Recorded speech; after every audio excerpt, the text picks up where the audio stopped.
Bonjour et bienvenue pour cette capsule sur l'Odyssée. Commençons par le titre puisque nous allons étudier l'Odyssée. D'où vient le mot Odyssée?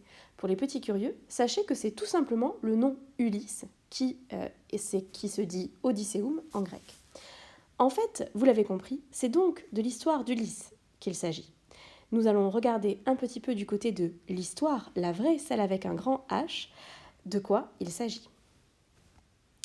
Côté historique, on sait que la guerre de Troie a réellement eu lieu. La guerre de Troie, vous vous souvenez, c'est lorsqu'Ulysse est appelé pour aider ses compagnons grecs à sauver la belle Hélène et qu'il a l'idée de faire rentrer ce cheval qui les fait tous gagner, le cheval de Troie, rentrer le cheval dans la ville de Troie.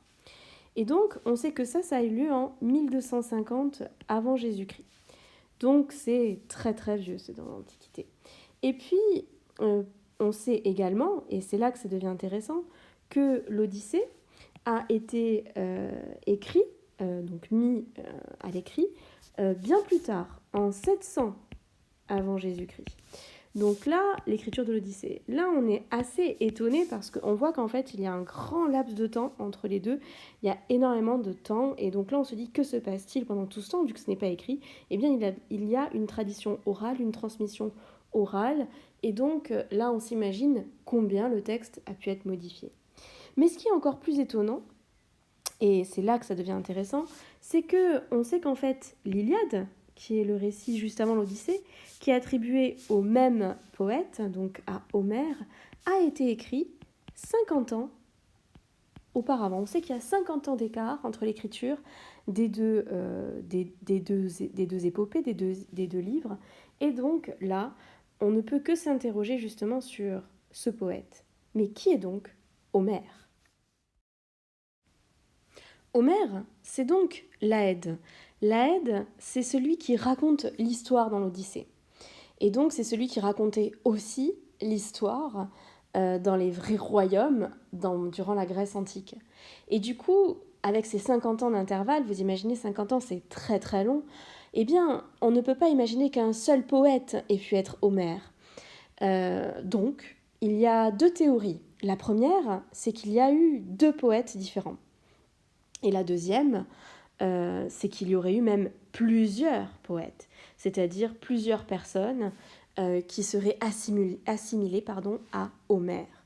Et donc, là, ça change un petit peu la vision que nous avons, nous, aujourd'hui, de l'auteur, c'est-à-dire de l'auteur unique. Finalement, cette tradition orale qui aurait fait émerger cette histoire, puisque cette histoire, il faut le savoir, l'Odyssée, c'était un best-seller, c'est-à-dire c'était une histoire que tout le monde connaissait, que tout le monde lisait, avec ses guerriers, ses monstres, il y avait énormément de fresques, toutes les images que vous voyez apparaître à l'écran sont des captures d'éléments qui sont soit sur des vases, soit sur des fresques, soit sur des mosaïques, pour vous dire à quel point ce texte a été important dans l'Antiquité et qu'il a été justement transmis oralement.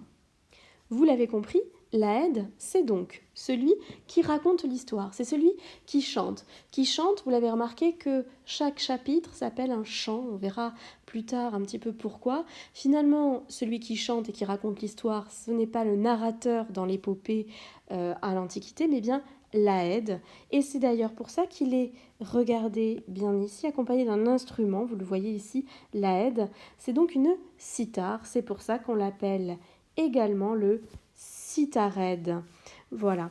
Et donc, les deux exemples d'Aède que nous avons donc dans l'Odyssée, le premier c'est Phémios. Phémios qui chante pour les prétendants. Et vous avez un deuxième Aède dans l'Odyssée, c'est Démodocos, qui est un Aède aveugle. On dit que c'est celui que Homère également était aveugle, mais comme je vous l'ai expliqué tout à l'heure, on n'est pas sûr de l'identité d'Homère, donc c'est plus une représentation qu'autre chose.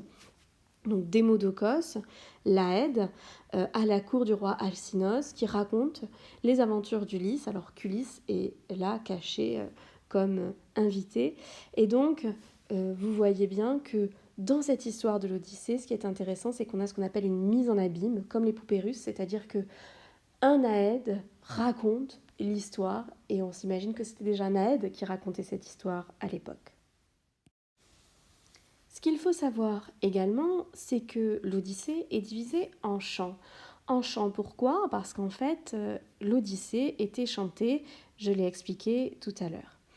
Et c'est pour cela que nous allons regarder un petit peu dans le détail cette traduction de Jacotet. Tout de suite, vous remarquez en haut le grec, en bas le français. Et vous voyez quelque chose qui vous saute aux yeux, c'est que ce sont des vers. Et oui, alors que vous avez lu de la prose traduite par justement une personne qui a voulu faciliter votre lecture et qui également vous a coupé des extraits parce que l'Odyssée c'est très très long. Et si vous regardez bien, vous pouvez retrouver le mot muse. Attention, il va disparaître. Hop, vous le voyez ? Oui, tout en haut. Muse. Raconte-moi, ô muse, l'aventure de l'inventif, l'aventure d'Ulysse. Vous avez exactement ce début également. La muse, c'est donc un personnage essentiel de l'histoire puisque souvent l'Aède l'appelle un petit peu comme un aide-mémoire pour retrouver donc sa mémoire puisque les muses sont les filles de Zeus et de Mnémosyne qui est la déesse, elle, de la mémoire. Et les muses, elles inspirent, elles donnent justement les bonnes idées à l'Aède pour qu'il ait la force de raconter l'histoire comme il le faut. Et donc, dans cette transmission orale, on comprend pourquoi c'était essentiel. C'était essentiel car, en effet, c'était en vers, donc c'était plus facile de l'apprendre. Et donc, c'était chanté, donc on imagine justement ce côté très rythmé. Et on imagine aussi le côté versifié avec les rimes, bien entendu. Donc, finalement, qu'est-ce que l'Odyssée ? Une immense chanson qui a fait le tour de l'Antiquité pour raconter des aventures extraordinaires que les Grecs écoutaient et réécoutaient. Et ils ne s'en sont tellement pas lassés qu'ils ont fini par l'écrire lors de leur renaissance à eux, la renaissance grecque, aux alentours de 700 avant Jésus-Christ, au XVIIIe siècle avant Jésus-Christ. C'est donc cet ouvrage que vous avez lu et que nous allons étudier maintenant, afin de devenir à notre tour des Aèdes.